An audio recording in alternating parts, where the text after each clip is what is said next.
they got Russell Wilson. What's good about this team for Russell Wilson is he has the first few games to get ready that they can ride that running game. And Russell Wilson can just get the feel for the offense, and then whenever he's able to take over and become Russell Wilson again, they're going to be unstoppable. And you know what's crazy is they open up the season with one, two, three, four, five, 6 straight home games. That It's is like, perfect situation for this team. yeah. And the only away games they have are at the dumpster fire at Ohio State, Minnesota, and then you've got two pretty okay, like good, okay teams in Illinois and Michigan State. That they're the only two I say tough road games are Illinois and Michigan State. Yeah, And then I mean, 6 straight home games. That's insane. Like perfect situation for them. I'm seeing perfect them. situation for Wisconsin, yeah. And that's the only team. You're right. The only team when I look at the Big Ten this year, I say Wisconsin is like the only one that sticks out to me. That I would actually say, yeah, these guys are going to win it because, I mean, if you look at the rest of them, nobody really sticks out like that.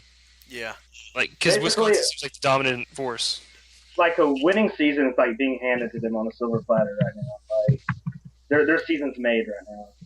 They're, if they lose any more than one game, it's going to be a disappointing season. yeah, I Okay. guess you can say that. Yeah, I would have to agree with that. I mean, because look what they did last year.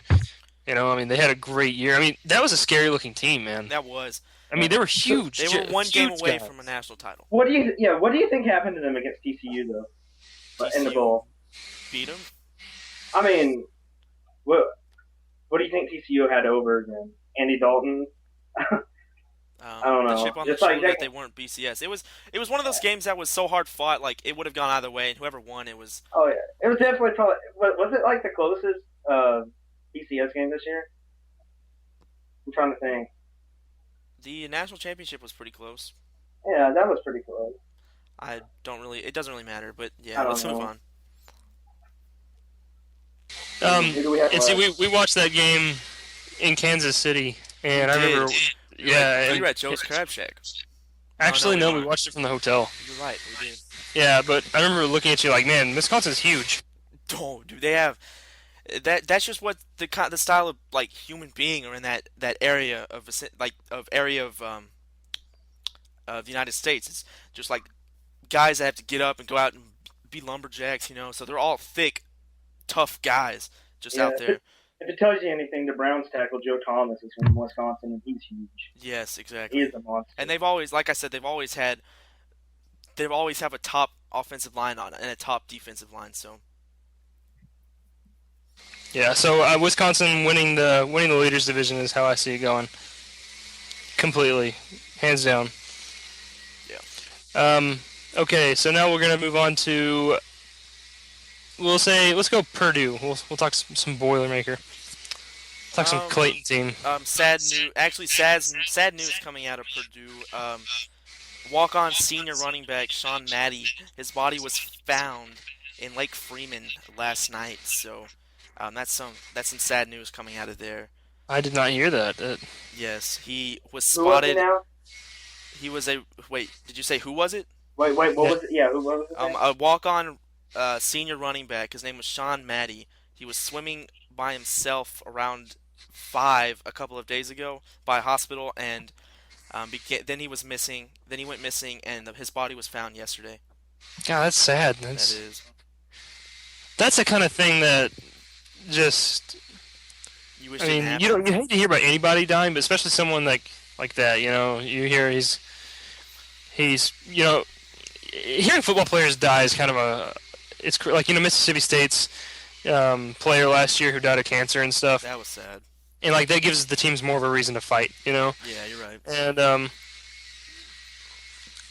it's just that's going to give them a reason to just try to do something for him. And the thing I don't like it when teams kind of say, well, we're going to dedicate the season to this guy, and then that makes the fans think, oh well, now we have to win, or it's going to be like a disappointing thing. But I bet you they're going to have a game in there where they, maybe do something in memory of him, maybe the opener.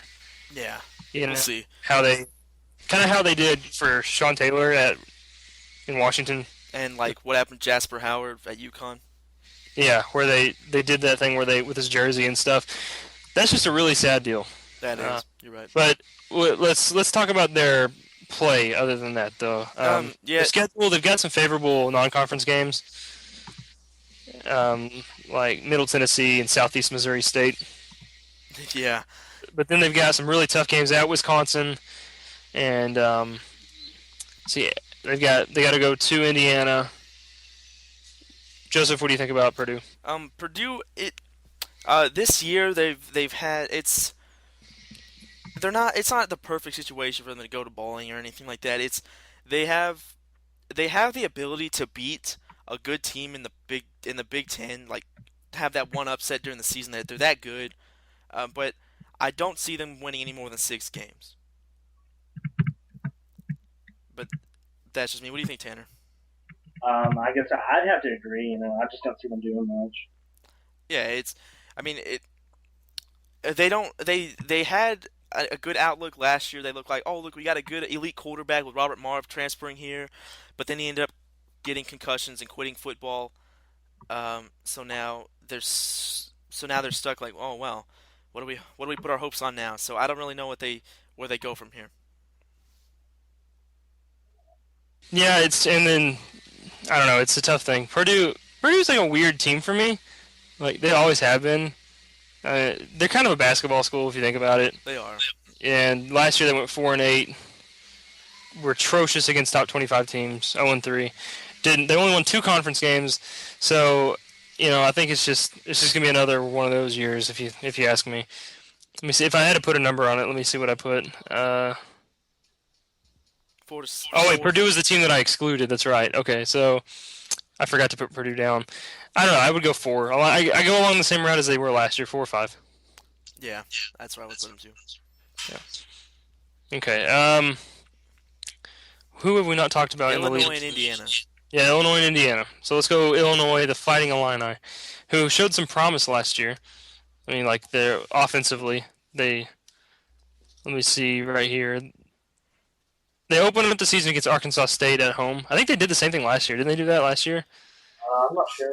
I think Arkansas State played an Illinois team last year. I remember. They played Indiana. Did they play Indiana? Indiana. They played with Indiana last year. That was interesting. Yeah. So open up, and which is the coolest thing about Arkansas State versus Illinois. Like Tanner brought this up, which is probably not going to happen if they don't start. But like you've got 2 guys from Greenwood where we live playing against each other, 2 receivers. You got Stephen Hogan and Spencer Harris. Oh yeah, that's true. Both guys from the same city. Both got D1 scholarships, and they're playing against each other. It's kind of cool. But they went 7-6 last year. They were 500 in conference play, and I think I watched them play. Remember the game against Michigan?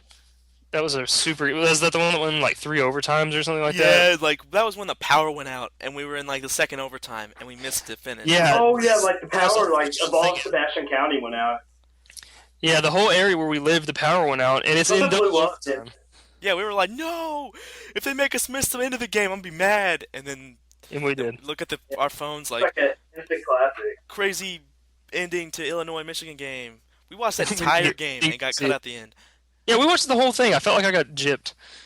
I was did. like, this is just the craziest thing ever. But they've got like I said earlier, they have Wisconsin at home, which is the only advantage they have, I think, in Yeah, that game. Um, And I still think Wisconsin will keep them. yeah. So, Joseph, let's get your input on Illinois. What do you think? Nathan Shieldhouse, he was the quarterback who took over last year, the freshman quarterback. So he has a really bright future. Um, the departure of Mike LaShore leaves a huge void to fill, but I do think they will fill him in because they used a good amount of running backs last year, other than Mike LaShore. So I think they'll be able to step up and replace him. I give them eight or 9 wins. I think they're headed back to the era of success that Juice Williams had back in the day. Juice. Yeah, we're going juice. I gave them eight wins, 8-4. So I said they would do. Yeah. Yeah, I feel Illinois. I feel like they're on the way up. Just from Yeah, watching, I watched a lot of their games last year. Yeah, because they had a You lot just of really games. can't tell with that team, honestly. Like, I mean, I can't tell honestly. I mean, I think they'll do a little bit better, but I just don't know I can't really